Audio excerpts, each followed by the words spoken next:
Australia மிகச்சிறிய கண்டமாகும். ஆனால் ஆஸ்திரேலியாவின் 90% இடம் காலியாக உள்ளது என்று கூறுகிறார்கள்.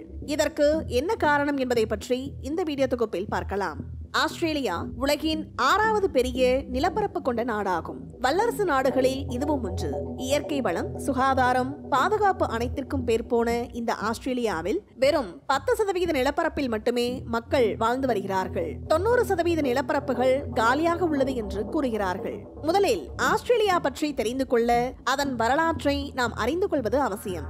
1606ஆம் ஆண்டு வில்லியம் ஜான்சன் என்கிற டச் டிராவலர் கடல் பயணத்தின் போது புயலில் சிக்கியதால் ஒரு தீவில் இறங்கியுள்ளார். அந்த தீவுதான் இன்றைய ஆஸ்திரேலியா. அவருக்கு பின்னர் 163 ஆண்டுகள் கழித்து 1770ஆம் ஆண்டு பிரிட்டிஷ் லெப்டினன்ட் ஜேம்ஸ் குக் ஆஸ்திரேலியாவின் கிழக்கு கடற்கரையில் வந்து இறங்கினார். குக் மற்றும் அவருடைய குழுவினர் அந்த கண்டத்தில் இருந்த 400க்கும் மேற்பட்ட பழங்குடி மக்களுடன் போரிட்டுள்ளார்கள். அந்த போர் முடிந்த பாடில்லை.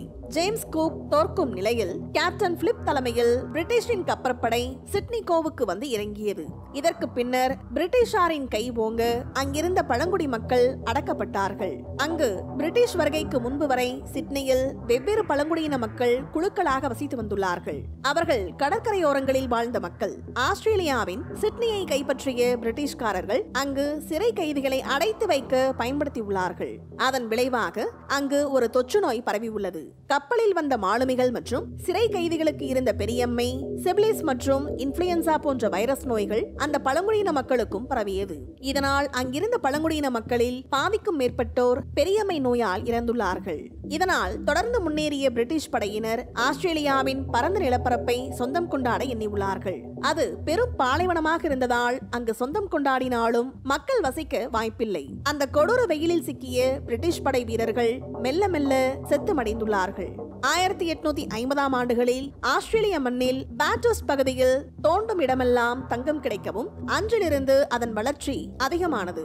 அதன் பிறகு கலவையான கலாச்சாரம், இனம், மொழி, பழக்க வழக்கம் கொண்ட சமுதாயமாய் ஆஸ்திரேலியா உருவாக தொடங்கியது. ஆஸ்திரேலியாவின் கடற்கரை பகுதிகளில் மட்டுமே மழைக்கு வாய்ப்புள்ளது. எனவே அந்த பகுதிகளில் மட்டுமே மக்கள் வாழ்கிறார்கள். ஆஸ்திரேலியாவின் நடுப்பகுதியில் பரந்த நிலப்பரப்பில் குளிர்காற்று தங்க வாய்ப்பில்லாததால் மழைப்பொழிவு இல்லாமல் அந்த பகுதியில் சுமார் 49.7 டிகிரி செல்சியஸ் வரை வெப்பநிலை உயர்கிறது.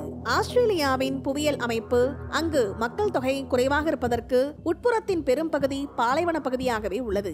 கடற்கரையை சுற்றியுள்ள காலநிலை மிகவும் சாதகமாக உள்ளதால் இந்த பகுதிகளில் மட்டுமே மக்கள் வாழ்கிறார்கள். ஆஸ்திரேலியாவின் இந்த வறண்ட வாழ தகுதியற்ற பகுதி கடற்கரையிலிருந்து விலகி கண்டத்தின் நடுவில் அமைந்துள்ளது. 90% பேர் கடற்கரையிலிருந்து 50 கிலோமீட்டர் தூரத்தில் வாழ்கிறார்கள். அதே போல ஆஸ்திரேலியாவில் உள்ள பூர்வ பழங்குடியின மக்கள் தமிழர்கள் தான் என்று ஒரு சில ஆய்வு முடிவுகள் கூறுகின்றன.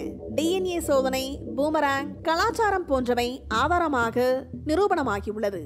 ஆஸ்திரேலிய பழங்குடிகள் நெற்றியில் இட்டுக்கொள்ளும் குறிகள் தமிழகத்தில் சங்ககால ரவிமங்கல புதைக்குழிகளில் கிடைத்த முதுமக்கள் தாழிகளில் அமைக்கப்பட்டிருந்த குறியீடுகளுடன் 100% ஒத்துப்போகிறது என்று கூறுகிறார்கள். ஆஸ்திரேலியாவில் குறைவான மக்கள் தொகை இருப்பதற்கு அந்நாட்டின் புவியியல் அமைப்புதான் காரணம் என்று கூறுகிறார்கள்.